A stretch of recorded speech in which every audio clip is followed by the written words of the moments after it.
Hello everyone, आज मैं आपके लिए एक्सप्लेन करूंगी मॉर्टल्स जर्नी टू इमॉर्टैलिटी का एपिसोड नंबर 2। तो जैसा कि लास्ट एपिसोड में हमने देखा था कि हानली और ज़ैंग डॉक्टर मो के डिसाइपल बन गए, मगर कुछ ही दिनों के अंदर हानली को पता चला कि डॉक्टर मो उसकी बॉडी पर कब्जा करना चाहते हैं। इसलिए हानली पावरफुल बनने की कोशिश में लग जाता है। उसे ब्रेक थ्रू करने के लिए ढेर सारे एलिक्सर्स की जरूरत थी। तब उसने डिवाइन लिक्विड का यूज करके हर्ब्स को ग्रो करना शुरू किया और फिर ढेर सारे एलिक्सर बनाकर वो छठे लेवल पर पहुंच गया, जिसके बाद हानली ने मोजुरेन का मुकाबला कर उसे खत्म कर दिया। लेकिन मरने से पहले मोजुरेन ने अपने घोस्ट हैंड से हानली पर पॉइजनस अटैक कर दिया, जिसका एंटीडोट बस मोजुरेन की बीवी के पास था। तो हानली मोजुरेन के घर पहुंच गया, जहां पर उसने मो की बीवी से सन जेड हासिल किया। साथ ही उसने ज़ैंग को उनकी हिफाजत करने के लिए वहीं पर छोड़ दिया था। और अब हानली अपनी इमॉर्टैलिटी के सफर पर निकल पड़ता है। रास्ते में उसकी दोस्ती वान शाओशान से हो गई और ये दोनों मिलकर ग्रेट साउथ वैली में पहुंच गए। वहाँ पर 3 स्ट्रेंजर से इनकी मुलाकात हुई थी, जिन पर शाओशान ने बड़े ही आराम से ट्रस्ट कर लिया, मगर हानली को उन पर रत्ती भर भी भरोसा नहीं था। इसी दरमियान हानली को पता चला कि मॉर्टल टोकन जिसके पास होता है उसे बड़ी आसानी से सेक्ट में एडमिशन मिल सकती है। अब आगे तो हानली इमॉर्टल असेंबली अटेंड करने पहुंच जाता है। वहाँ पर कई सारे पावरफुल कल्टीवेटर्स थे। साथ ही पूरी शू कंट्री के 7 सेक्ट एल्डर्स भी डिसाइपल को सिलेक्ट करने वहाँ पर आ चुके थे। सबसे पहले इन सभी कल्टीवेटर्स के स्पिरिचुअल रूट्स को चेक किया जाएगा। जो भी इस टेस्ट को पास करेगा वो 7 सेक्ट के लिए क्वालिफाई हो सकता था। जिसके बाद मार्शल आर्ट का भी ग्राउंड होने वाला था और उसमें जीतने वाले बंदे को एडमिशन के साथ साथ एक खास रिवॉर्ड भी दिया जाएगा। जिसके बाद वो एल्डर हवा में स्पिरिचुअल बॉल्स को रिलीज करती है, जिसे होल्ड करने से इन लोगों के रूट्स के बारे में पता चलता था। मगर उस बॉल को होल्ड करने के लिए डिसाइपल आपस में झगड़े करना शुरू कर देते हैं। हानली तो ये सब देखकर बहुत ज्यादा हैरान था। जो काम प्यार मोहब्बत से भी हो सकता था, ये बेवकूफ लोग वहाँ पर भी अपनी पावर्स का मिसयूज कर रहे थे। अब उनमें से कुछ डिसाइपल पास और कुछ फेल हो जाते हैं। वहीं पर यूनफेंग नाम का बंदा भी था, जो जानबूझकर हानली को उकसाने की कोशिश करता है। वो कह रहा था कि मुझे पूरा यकीन है कि तुम्हारे स्पिरिचुअल रूट्स बहुत ही ज्यादा वाहियात होंगे, मगर हानली उसके मुंह नहीं लगता। वो तो ये सोच के हैरान था कि स्पिरिचुअल वर्ल्ड ऐसे ऐसे नमूनों से भरा पड़ा है। अब हानली भी स्पिरिचुअल बॉल को होल्ड करता है, मगर उसके अंदर कई सारी कैटेगरीज के रूट्स थे, जिस वजह से हानली इस टेस्ट में फेल हो गया। वहीं पर हम हान को देखते हैं, जो हानली के सिलेक्ट ना होने पर मायूस हो गई थी, हालांकि वो इस परीक्षा में पास हो गई थी। अब वान शाओशान हानली से कहता है कि हम दोनों भी फेल हो गए। ऐसा कहना तो नहीं चाहिए, मगर हमारे साथ भी कोई दुखी हो तो उसका गम देखकर हम खुद का गम भूल जाते हैं। मगर हानली तो इमॉर्टल टोकन के बारे में ही सोच रहा था। वो दिल में ही कहता है कि शाओशान, वो टोकन मेरे लिए बहुत ज्यादा जरूरी है, इसीलिए मैंने तुम्हारे पास उसका जिक्र नहीं किया, मगर मैं इसके लिए बहुत ज्यादा शर्मिंदा हूँ। जिसके बाद मार्शल आर्ट के सेकंड राउंड के लिए लोग जमा हो गए थे। इस राउंड में जीतने वालों को खास एलिक्सर मिलने वाले थे। इतना ही नहीं, उन्हें स्पिरिचुअल स्टोन से भी नवाजा जाएगा। जो जितने ज्यादा राउंड जीतेगा उसे उतने ही ज्यादा रिवॉर्ड्स मिलेंगे। अब अरीना में यान फैमिली का बंदा आ जाता है। शाओशान हानली को बता रहा था कि ये हमारी शू कंट्री की ग्रेट फैमिली में गिनी जाती है।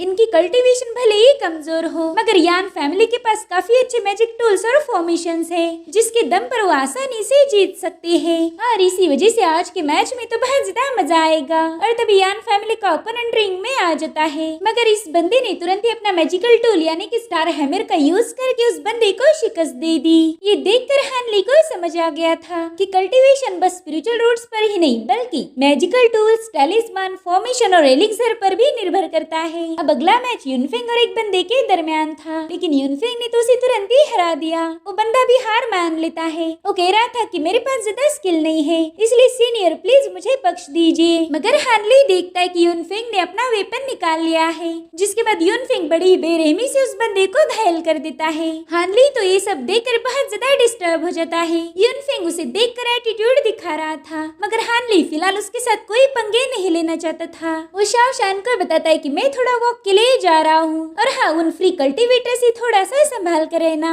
मुझे वो लोग बिल्कुल भी सही नहीं लग रहे, उन पर ज्यादा भरोसा मत करो। इतना कहकर हानली वहाँ से चला जाता है। और तभी हम उन तीनों कल्टीवेटर्स को देखते हैं, जो शाओशान को अकेला देखकर ईवल स्माइल कर रहे थे। अब हानली घूमते घूमते जंगल में पहुँच जाता है। वो एक पेड़ पर बैठ के फॉरएवर स्प्रिंग की बुक पढ़ रहा था। वो सोचता है कि यहाँ पर आने का कुछ भी फायदा नहीं हुआ। अब मैं कल ही येलो मेपल वैली के लिए रवाना हो जाऊंगा, शायद वहाँ मेरी किस्मत खुल जाए। मगर तभी वो देखता है कि वान शाओशान भागते हुए जंगल में पहुँच चुका है। वो नीचे गिर गया था, जिस वजह से हान ली तुरंत ही जाकर उसे संभालने लगता है। शाओशान उसे बता रहा था कि मेरे दोस्त तुम उन तीनों लोगों के बारे में बिल्कुल सही थे। उन्होंने मेरी स्टोरेज बैग लूटने की कोशिश की और साथ ही मुझे पॉइजन दिया। तो हान ली तुरंत ही अपने निडल से उसे चेक करता है। वो तो बहुत ही स्ट्रॉन्ग वाला पॉइजन था, जिससे शाओशान अपना दम तोड़ देता है। और तभी हान ली को पिंगो के हंसने की आवाज आ रही थी। वो कहती है कि तुम दोनों हमारे कभी से निशाने पर थे, चलो जल्दी से अपना सारा सामान हमारे हवाले कर दो और हम तुम्हें जिंदा छोड़ देंगे। मगर हान ली सामान देने से मना कर देता है। तो लोग कहते ठीक है, फिर तुम भी शाओशान से मिलने जहन्नुम में चले जाना।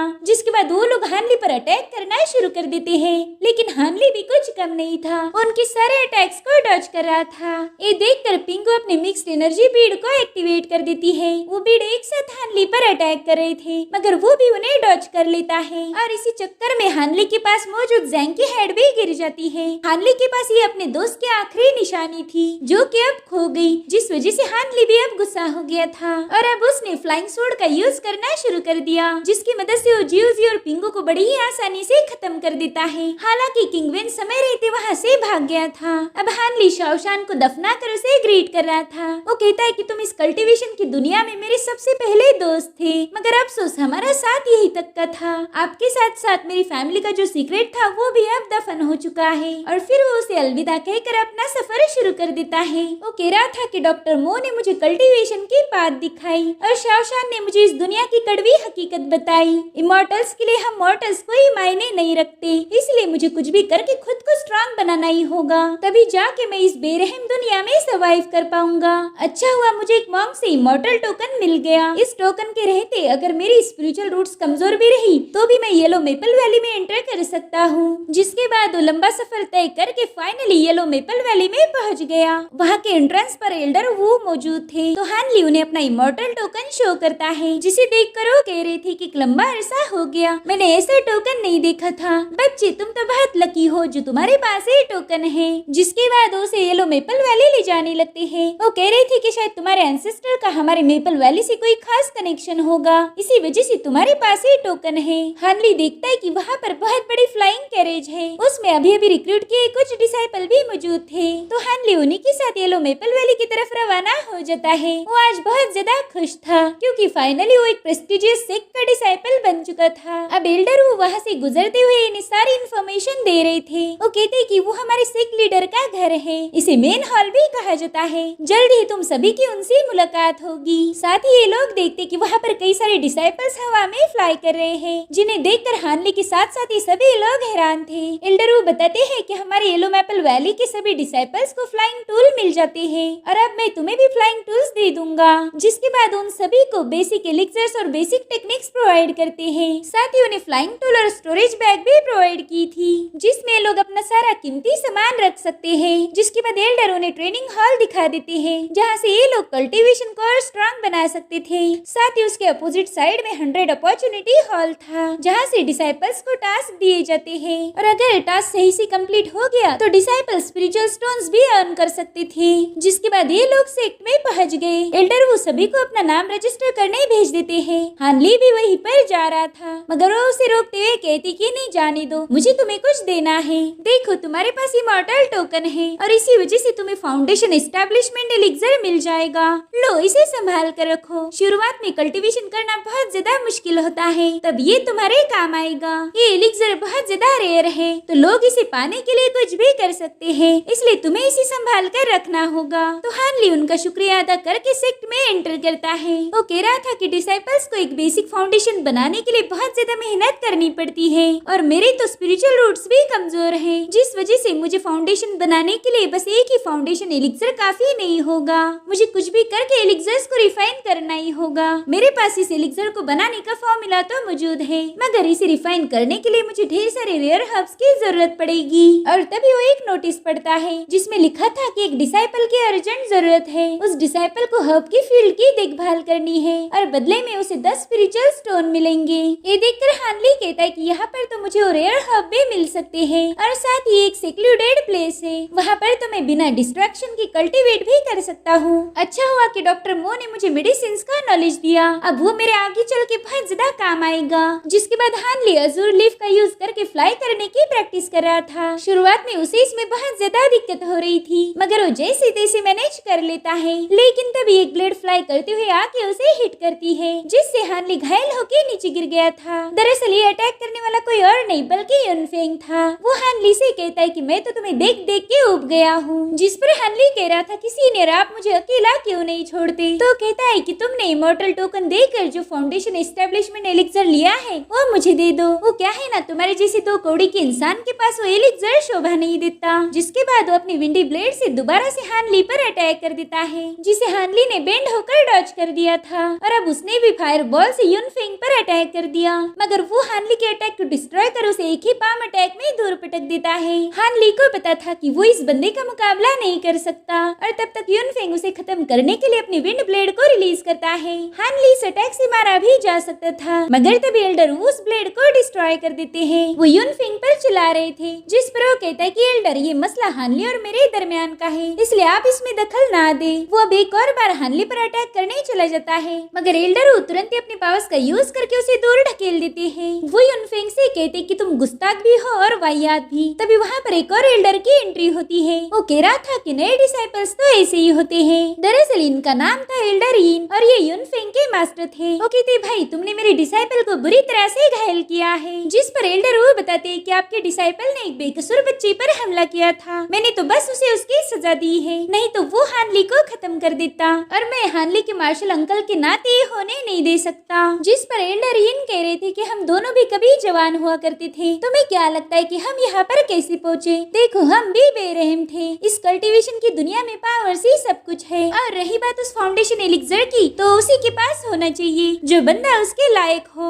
भाइयों आप तो सीनियर हो, मेरे ख्याल से आपको ये चीजें पहले से ही पता होनी चाहिए। जिस पर एल्डर यू कह रहे थे कि मेरे लिए एलिक्सर से ज्यादा लोगों की जिंदगी मायने रखती है। भले ही मेरी पोजीशन आपकी जितनी बड़ी ना हो, मगर ये छोटे मोटे मैटर सुलझाने की जिम्मेदारी मुझे दी गई है। हानली देखता है कि अब इन दोनों सीनियर्स में ही झगड़े लगने वाले हैं। एल्डर यीन कह रहा था कि मेरे भाई तुम अभी भी फाउंडेशन एस्टेब्लिशमेंट की मिडिल स्टेज पर हो, आगे ब्रेक थ्रू करने के लिए तुम्हारे लिए वक्त बहुत ज्यादा कीमती है। तो क्या वाकई तुम इस बंदे के लिए मेरे साथ फाइट करना चाहते हो? देखो अगर ऐसा किया तो तुम बुरी तरह से घायल हो जाओगे, जिससे फिर लेवल अप करना तुम्हारे लिए मुश्किल होगा। जिसके बाद वो अपनी पावरफुल ऑरा से एल्डर यू को सप्रेस करने की कोशिश करता है। वो कह रहा था डरो नहीं, मैं तुम पर अटैक नहीं करूंगा, मगर अब तुम मुझे इस मैटर को सॉल्व करने दो। वो कहते हानली तुम्हारी कल्टीवेशन बेस बहुत वीक और लो है, इसीलिए इतना खास एलिक्सर कैरी करके तुम बस मुसीबतों को बुलावा भेजोगे। आज इस एलिक्सर के लिए युनफेंग ने तुम पर हमला किया, कल ये काम कोई और भी कर सकता है। साथ ही तुम्हारे स्पिरिचुअल रूट्स भी बहुत ज्यादा कमजोर है। तुम चाहे कितने भी एलिक्सर कंज्यूम क्यों ना करो, लेकिन तुम्हें फाउंडेशन एस्टेब्लिशमेंट को अचीव करने में बहुत मुश्किलों का सामना करना पड़ेगा। तो तुम एक काम करो, तुम अपना एलिक्सर मेरे पास रख दो, मैं तुम्हारे लिए उसे सेफ रखूंगा।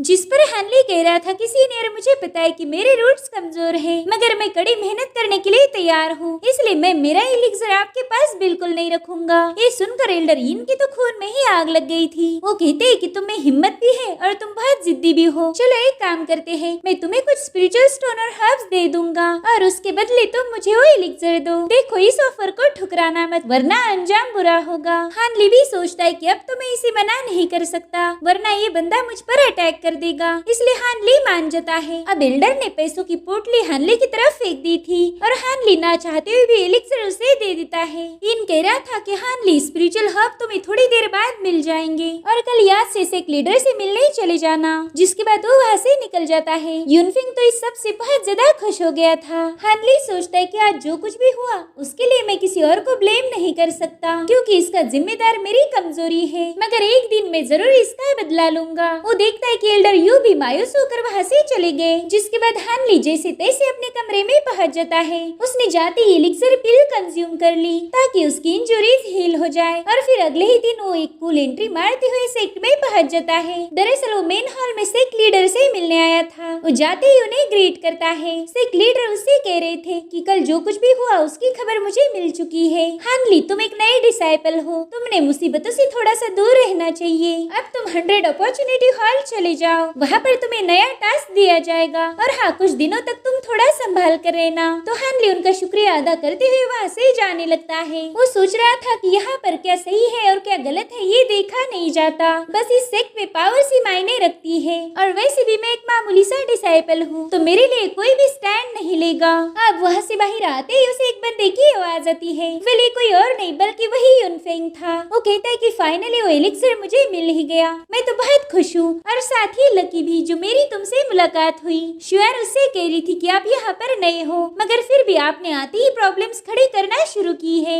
अगर ऐसे ही चलता रहा तो सभी मास्टर आपसे नफरत करेंगे। जिस पर वो कहता है कि तुम फिक्र नहीं करो, मुझे किसी से कोई डर नहीं और वैसे भी मैं ये प्रॉब्लम खड़ी नहीं करना चाहता था, मगर वो बदसूरत हानली बार बार मेरे सामने आ जाता है। हानली दूर से ही उनकी सारी बातें सुन रहा था। इधर शुआर यूनफेंग को संभाल के रहने के लिए बता रही थी, जिस पर वो कहता है कि अरे तुम हो ना मेरे साथ, तुम तो रेड विस्क के लीडर की भतीजी हो, वो जरूर से तुम्हें प्रोटेक्ट करेंगे और फिर तुम मुझे प्रोटेक्ट कर लेना। दरअसल यूनफेंग ने इस लड़की को अपने चक्कर में फंसाया था और ये बात हानली भी अच्छे से समझ गया, जिसके बाद वो सीधा हब के गार्डन में पहुंच जाता है। वहाँ के एल्डर उससे पूछ रहे थे कि मेरे गार्डन में पाँव रखने की तुम्हारी हिम्मत कैसे हुई, तो हानली उन्हें बताता है कि मुझे इस गार्डन को संभालने का टास्क मिला है, इसलिए मैं आपसे मिलने आ गया। तो एल्डर कहते ठीक है अंदर आ जाओ। अब हानली उस फॉग वाले बैरियर को क्रॉस करके उस गार्डन में पहुंच गया था। वहाँ पर एल्डर माँ थे। वो कहते पता नहीं ये वैली के लोग मेरे पास ये बेवकूफ बच्चे ही क्यों भेजते रहते हैं। तो हानली तुरंत ही उन्हें ग्रीट करके अपना नाम बताता है। मास्टर उससे पूछ रहे थे कि बताओ तुम्हें ऐसा क्यों लगता है कि तुम ये जॉब कर सकते हो। तो हानली उन्हें बताता है कि मैंने बचपन से ही खेतों में काम किया है, मेरे फॉर्मर मास्टर एक डॉक्टर थे, तो मैं गार्डन में उनकी मदद किया करता था। जिस पर एल्डर माँ कहती कि ठीक है चलो अब ये बताओ कि ये हर्ब्स कौन से हैं। तो हानली उन्हें सारे हर्ब्स के नाम बता रहा था, साथ ही उनके यूजेस भी बताता है। तो मास्टर कहते हाँ बस करो, अब ज्यादा शो ऑफ नहीं करना, मैं मान गया हूँ कि तुम्हें हर्ब्स की नॉलेज है। तुमसे पहले यहाँ एक लड़का काम करता था, मगर उसने तो मेरे आधे गार्डन की वाट लगा दी, बस तुम मुझे डिसअपॉइंट मत करना। तो हानली उनसे कहता है मास्टर मेरा यकीन कीजिए, मैं आपको शिकायत करने का मौका नहीं दूंगा।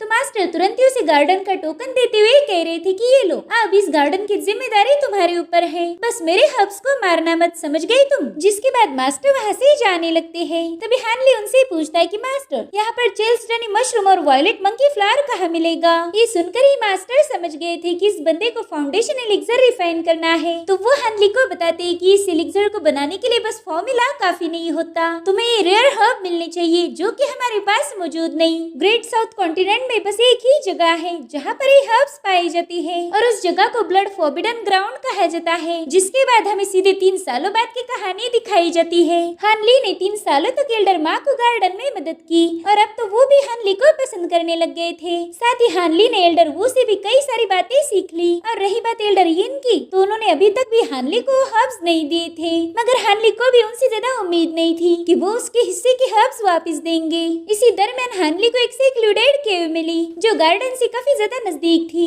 और इसी वजह से हानली ने वहीं पर ग्रीन बोतल का यूज करके हर्ब्स उगाना शुरू किए और उन्हीं हर्ब्स का यूज करके वो ची कंडेंसेशन की बिग स्टेज पर पहुंच गया। लेकिन और आगे जाने के लिए उसे फाउंडेशन बिल्डिंग की जरूरत थी जो कि उसके कमजोर रूट की वजह से आसान नहीं होगा। वो कहता है कि आगे जाने के लिए मुझे ढेर सारे एलिक्सर्स की जरूरत होगी, मेरे पास फॉर्मूला तो मौजूद है मगर उसमें से मेन इंग्रेडिएंट ही मिसिंग है और वो हब मुझे बस ब्लड फॉरबिडन ग्राउंड पर मिलेंगे जो कि 60 सालों में बस एक बार ओपन होता है। और हाल ही में मुझे सीनियर जियांग के बारे में पता चला, उन्होंने पिछली बार हुई फॉरबिडन ग्राउंड ट्रायल में ज्वाइन किया था, शायद वही मुझे उस एरिया के बारे में बता सकते हैं। इसलिए हानली सीनियर जियांग से मिलने चला जाता है। वहाँ पर पहले एक डिसाइपल आया हुआ था, उसे भी फॉरबिडन ग्राउंड के बारे में जानकारी चाहिए थी। तो सीनियर इन दोनों को बताते हैं कि इस ट्रायल में ज्वाइन करने के बाद तुम्हें एलिक्सर पिल मिल जाएगी, मगर इसके लिए तुम्हें जिंदा वापस आना होगा। और सीनियर के इसी कमेंट से हमें पता चलता है कि वो जगह कितनी ज्यादा भयानक होगी।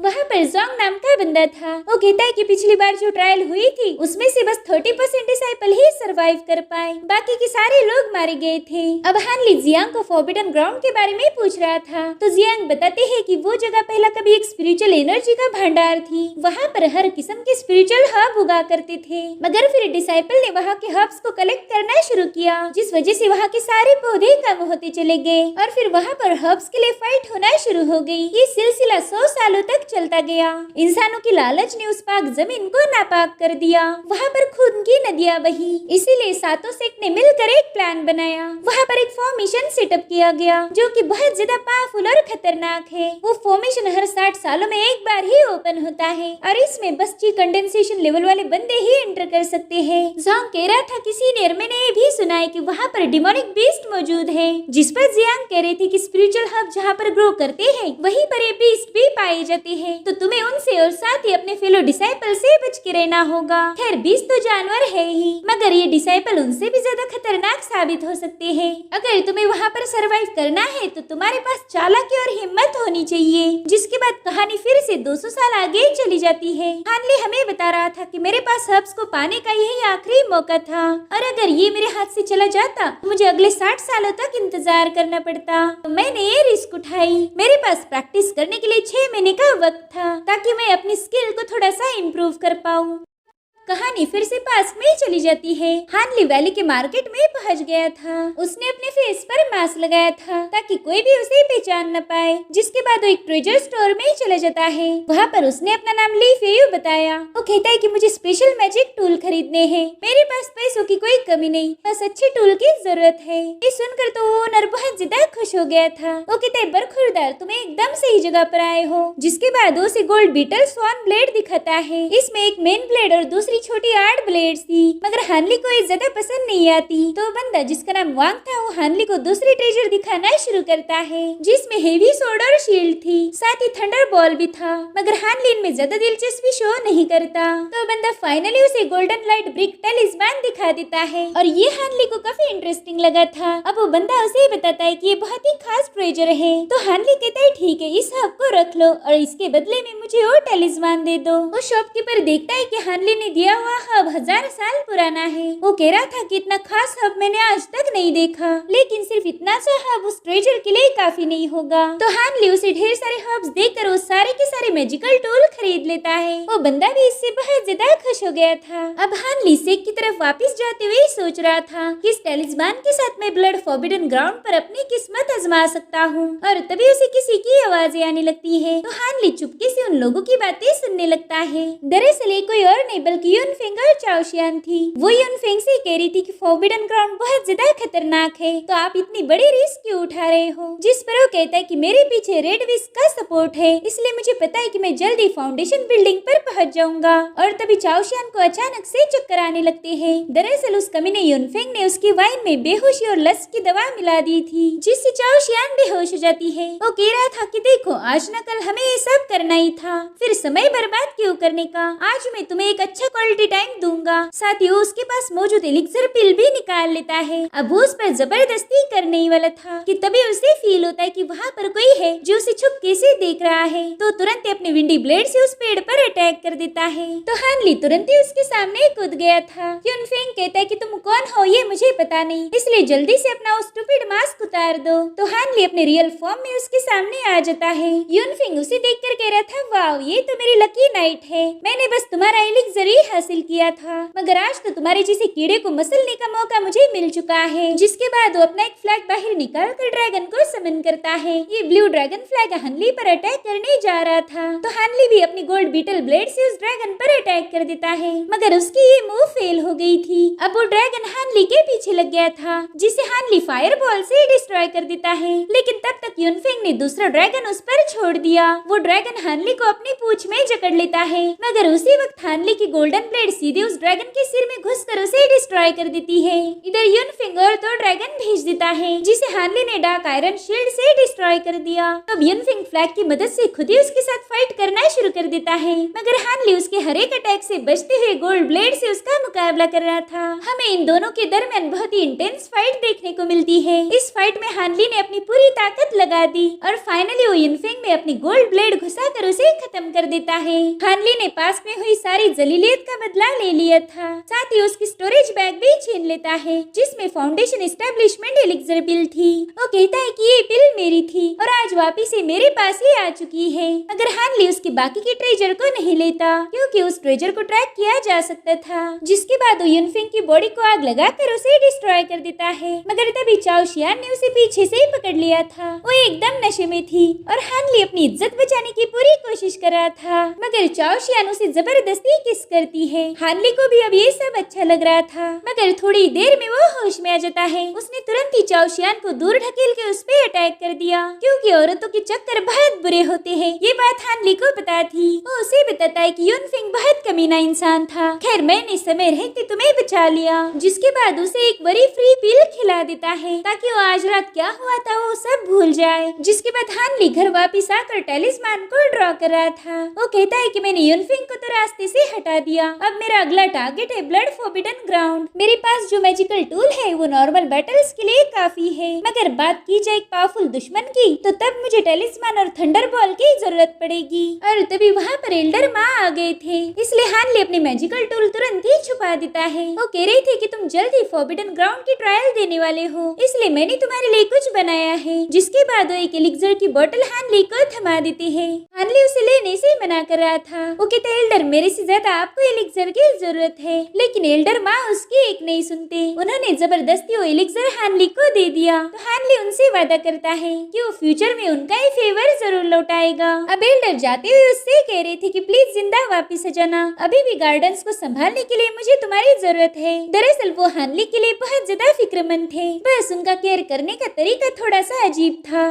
फाइनली वो दिन आ जाता है जिस दिन फॉरबिडन ग्राउंड की ट्रायल होने वाली थी। वहाँ पर एल्डर ली हुआ अपने पावरफुल पेट यानी कि सिल्वर पाइथन को समन कर लेते हैं और फिर ये सभी डिसाइपल उसी पर सवार होकर ब्लड फॉरबिडन ग्राउंड की तरफ रवाना हो जाते हैं। एल्डर ली हुआ रास्ते में सभी को बता रहे थे कि उस ग्राउंड पर ढेर सारे डिमोनिक बीस्ट है, तो अपने ट्रैक्शन टूल को संभाल कर रखना, इसी की मदद से मैं तुम्हें लोकेट कर पाऊंगा। साथ ही तुम्हारे पास जो मैप है उसे भी संभाल कर रखना, अगर वो गुम हो गया और तुम भटक गए तो फिर तुम्हारी मौत पक्की है। इधर हानली उस मैप को गौर से देख रहा था। वहाँ पर कुछ ऐसी जगहें थी जिसमें सबसे रेयर और स्पेशल हर्ब्स उगा करती थी। एल्डर बताते हैं कि इन्हीं हर्ब्स को रिफाइन करके तुम फाउंडेशन एस्टेब्लिशमेंट एलिक्सर बना सकते हो, मगर ये जगह सबसे ज्यादा खतरनाक है। यहाँ पर डिमोनिक बीस्ट मौजूद है और साथ ही ढेर सारा फॉग भी, मगर तीसरे दिन सन और मून बीड वहाँ मौजूद फॉग को हटा देगी, तब तुम लोग आसानी से हर्ब्स को कलेक्ट कर सकते हो। बस याद रहे कि कॉन्टिनेंट 5 दिनों तक ओपन रहेगा। 5वें दिन 5 बार बेल बजाई जाएगी और फिर तुरंत ही वो एरिया बंद हो जाएगा। अगर गलती से तुम वहीं पर रह गए तो डरना मत, क्योंकि मैं अगले 60 सालों के बाद वहाँ पर एक चक्कर लगाने आ ही जाऊंगा। तब तक शायद तुम्हारी हड्डियाँ भी मुझे ना मिले, इसलिए वहाँ पर थोड़ा संभाल के रहो। जिसके बाद ये लोग रेगिस्तानी एरिया में पहुँच गए थे। यहाँ पर क्लियर वर्ड से एल्डर भी अपने डिसाइपल को लेकर आ चुके थे। इस एल्डर का नाम था फू युनजी। और ली हुआ से कह रहे थे कि 60 सालों पहले हमने शर्त लगाई थी और तुम उसमें आयरन एसेंस हार गए। वाकई इन 60 सालों में एसेंस मेरे बहुत काम आया है, तो चलो इस बार भी हम बेट लगाएंगे। जिस पर ली हुआ कहते हैं कि बेट को तो भूल ही जाओ, मैं दोबारा से वो गलती नहीं करूंगा। उस आयरन एसेंस को रिफाइन करने में मुझे डिकेड्स लग गए थे, अब मैं दोबारा से अपना कोई ट्रेजर दाव पर नहीं लगाऊंगा। जिस पर फू युनजी कहते कि मुझे तो पता ही नहीं था कि तुम इतने रईसदादे बन गए हो कि ब्लड ऑफ ड्रैगन कोर को भी मना करो। और ये सुनकर ली हुआ हैरान थे। फू युनजी कहते कि अगर ये कोर तुम्हारे पाइथन को खिला दो तो वो फाउंडेशन एस्टेब्लिशमेंट की लास्ट स्टेज पर पहुंच जाएगा। और फिर क्या लालच में आकर ली हुआ शर्त लगाने के लिए तैयार हो गए। तो शर्त ऐसी थी कि इन दोनों ग्रुप्स में जो भी ग्रुप ज्यादा हब लाएगा वही इस बेट का विनर होगा। और अगर गलती से भी ये दोनों ग्रुप सेम अमाउंट में ही हब लेके आए तो फिर जीत का फैसला कितने लोग जिंदा वापिस आए इस पर किया जाएगा। इन दोनों की बातें सुनकर डिसाइपल सोचते हैं कि इधर हमारे जान पर बनी है और ये दोनों लोग बेटिंग कर रहे हैं। तभी ली हुआ इन लोगों से कह रहे थे कि तुम्हें तो लग रहा होगा कि मैं बहुत ही जालिम बंदा हूँ जो तुम्हारी जिंदगियों पर दाव खेल रहा, मगर कल्टीवेशन की दुनिया ऐसी ही है। लो रैंकिंग वाले डिसाइपल कभी भी मारे जा सकते हैं, इसलिए तुम्हें कुछ भी करके इस ट्रायल को सरवाइव करना होगा। चलो आज की रात तुम यहीं पर आराम करो, कल से ट्रायल शुरू होगी। और इसी के साथ एपिसोड भी यहीं पर एंड हो जाता है। गाइस अगर आपको ये वीडियो जरा भी पसंद आई हो तो प्लीज इसे लाइक और एक प्यारा सा कमेंट जरूर कर देना। अगर आप चैनल पर नए हो तो प्लीज हमें सपोर्ट करने के लिए सब्सक्राइब भी कर लीजिए। Thank you so much for watching. Bye bye, take care.